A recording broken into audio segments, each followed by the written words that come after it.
This is the core repository at Columbia's Lamont Doherty Earth Observatory. Each of these drawers holds samples taken from beneath the ocean floor. It's a collection that's taken more than half a century to build and a treasure trove of scientific data on everything from which organisms were alive millions of years ago to how the climate is changing today. Earlier, I spoke with Maureen Ramo, a marine geologist studying climate change and the director of the core repository. They're records of time, they're going back in time. They're like tape recorders, sedimentary tape recorders of Earth's history. And you can see they're from different places, they have different colors. Maureen Ramo is showing me a few of the more than 18,000 core samples that have been collected from the sediment beneath the ocean. Each core provides a physical record of the Earth, typically representing hundreds of thousands of years. What these cores have been most useful for is studying the history of Earth's climate. And if you think about the ocean, it's like a giant bucket, and everything that either blows in or is carried in by icebergs or grows in the surface of the ocean, the plankton, the animals, the plants, all of it ends up falling to the bottom of the ocean, and it just accumulates layer by layer by layer. So you have a record of time, and you can see how the Earth's climate has changed through time, how the plants have changed, how the temperatures have changed. Ramo says the cores, like this one from the Mediterranean, provide a record of the natural cycles of the Earth's climate. So right now I'm touching something that's 50 or 60,000 years old. Yes. The cores also help scientists see how far off our climate is today from those cycles. One of the great scientific advances that came out of the Lamont Core Repository was the proof of the theory of the ice ages and this understanding that the ice ages come and go. Yeah. Caused by variations in the Earth's orbit around the sun. So we should be heading toward another ice age now? So right now, the Earth's orbit should be making the Earth cooler in the northern hemisphere, and we're observing it's warmer. And that's obviously because we're putting so much greenhouse gases into the atmosphere very quickly. The cores are collected on research vessels equipped with a system that lowers a specially designed collection pipe to the sea floor. Imagine like you had a multi-layer cake and a big straw, and you just stuck your clear straw into your cake and pulled it out. And that's essentially what we do in the ocean, except we have a giant steel tube with a 1-ton weight on the top, and we lower it on a winch, and when it gets near the bottom, we release it, and it just drives the core. The tube is driven about 30 feet into the sediment and then raised back up to the ship. When you get down below the surface, the geology is so different from ocean to ocean, or even in the same ocean. I mean, when you look at different samples, different colors, different textures. That's right, yeah. So, there's areas of high productivity where there's lots of plant and animal remains. There's areas at high latitudes where we see lots of glacial deposits. There's places where there's lots of organic matter. Yeah, the patterns of sedimentation in the ocean can tell you a lot about the processes that are going on today and in the past. Cores have been collected in oceans and seas all over the world.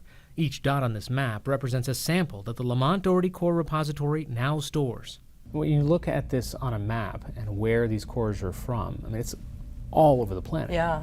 I mean, 40 or 50 years ago, the foresight to try to do this, they weren't thinking about this library now. They were doing it for what they wanted to at the time, right? Right. It's really true. I mean, this is the largest core repository in the world, and part of that is due to the foresight of the first director, Maurice Ewing of Lamont. And even though they didn't really know what they would do with the cores, he said every day, every ship has to stop and take a core. And so it was pure exploration. And this huge collection accumulated, and that's why it's so useful now, because it's very, very hard to raise the funding to go out and do a scientific expedition. Yeah. So if you can do your work with material that already exists, that's a big win for science. The Core Repository sends more than 3,000 samples a year to scientists all over the world.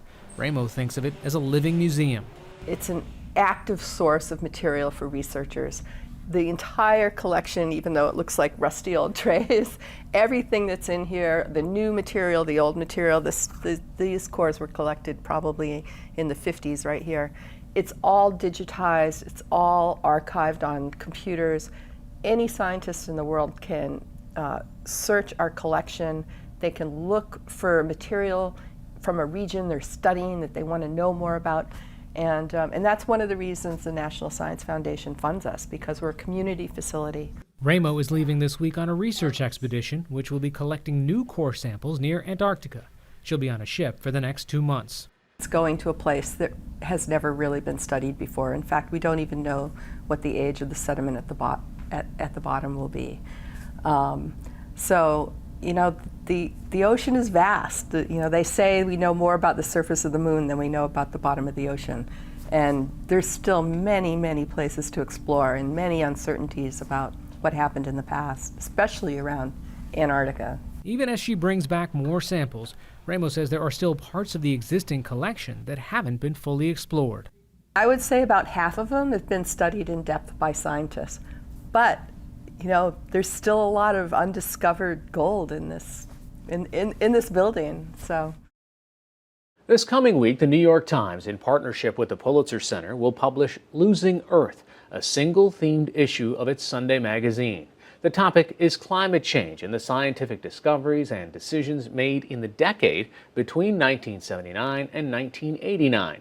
Writer-at-large Nathaniel Rich centers his story on two men, Rafe Pomerantz, an environmental activist, and former NASA scientist James Hansen, one of the first to warn the world about greenhouse gases and global warming. It didn't have to be this way. In the decade 1979 to 89, we knew already the Earth really is getting warmer. It was not a statistical fluke. We should have begun to take the actions that would have avoided a tragedy. Author Nathaniel Rich joins us now from New Orleans. First, tell us, how close did we come? How different was the climate for climate conversations? It was remarkably different and in many ways and remarkably the same. By 1979, there was a strong consensus within the scientific community about the nature of the problem. The fundamental science hasn't really evolved since then. It's only been refined, really. There was no politicization of the issue. Throughout the decade, a number of prominent Republicans were leading the charge to insist on a major climate policy, and industry, which we now blame for much of our paralysis, had not turned against science or truth, and if anything, especially in the early part of the decade, was engaged in trying to understand the problem and determine solutions. And so over the course of the decade, the issue rose to major national attention, and a process for a global treaty was in hand, and we failed at the end of that to sign a binding agreement. You know, so why did we fail? What was it that created that paralysis that we're so familiar with today? Well, there's a sort of a simple political answer, a very narrow answer, I suppose you could make, which is that in the Bush administration, the first George Bush administration, his chief of staff, former governor of New Hampshire, John Sununu, who was an engineer, a PhD, was very skeptical about the science of global warming, and he suspected that it was being used by a kind of cabal of folks who wanted to suppress growth and economic advancement and all of that, and he managed to win an internal fight within that White House against action. That's kind of the most limited possible answer, and the piece tells the story of that political conversation. I think the larger answer has to do with how we as a species try to reckon with vast technological problems that will only affect folks decades or generations from now. Of course, that's not the case anymore, but in the early 80s, that was how the conversation was being constructed. And so I think there's a kind of larger conversation to be had about why we were so unable to tackle this when we had a great opportunity to do so. And then there's the more narrow conversation about the inside politics of the matter. You write at one point that the American Petroleum Institute in the late 50s and 60s, they were conducting their own research and coming to the same conclusions that the scientists were. And you also point out that even the CIA in 1974 had written a report looking at climate change basically as a national security threat or a global security threat. By the mid-50s, you had top government scientists speaking about the issue. You had major articles in, Life magazine and Time. So it wasn't just industry that was following it. It was at the highest levels of government. Lyndon Johnson sent a special message to Congress in 1965 that discussed the problem. So the idea that we've only understood it in recent years is one of the worst examples we have of the cultural amnesia of this country, and especially around this issue. One of the meetings that you describe in great detail starts to get to the same challenges that we have. You see people trying to water down language, not wanting to make a decision today, leave the decision for others. There's still a basic discomfort with trying to propose a drastic transformation or immediate transformation of our whole energy economy, which is to say our economy.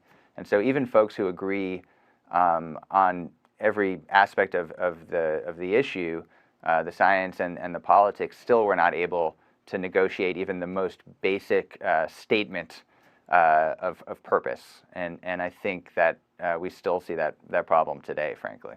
Author Nathaniel Rich, writing for the New York Times Magazine. Thanks for joining us. Thanks for having me. The report is called Losing Earth. It'll be published online later this week and in the magazine next weekend. As we've been reporting in our series, experts and researchers are exploring a number of ways to address rising waters in the states along the Mississippi River.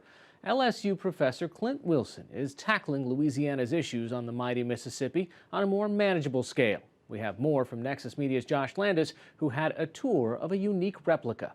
On this 10,000 square foot replica of the Mississippi Delta, he shows me the vanishing barrier islands, which used to help protect southern Louisiana from storms. In partnership with the state's Coastal Protection and Restoration Authority, the faculty here created this model, as well as the Center for River Studies. It's a multidisciplinary effort to understand the ever-changing nature of the Delta, with the goal of a sustainable future for its inhabitants, commerce, and wetlands. We're trying to help the state understand river sediment diversions and how sand moves downriver. The idea is to reconnect the river back to these wetland areas. This could be thought of as controlled flooding. And I don't mean we're trying to flood people or increase the risk to anybody. You have large gated structures sitting here that replace the levee. You open up these gates when the river's high and that sand is moving down to reconnect the river to the wetland, like it historically was, before we levied it. Sand is basically now dropping out and is nourishing these areas. This very channelization of the river, in some cases over-engineering of the river. I don't think people quite understand the footprint, how complex or how unnatural it is, I should say. Yesterday's imperfect, unpredictable Mississippi has become today's highly engineered superhighway, carrying America's fortunes around the world.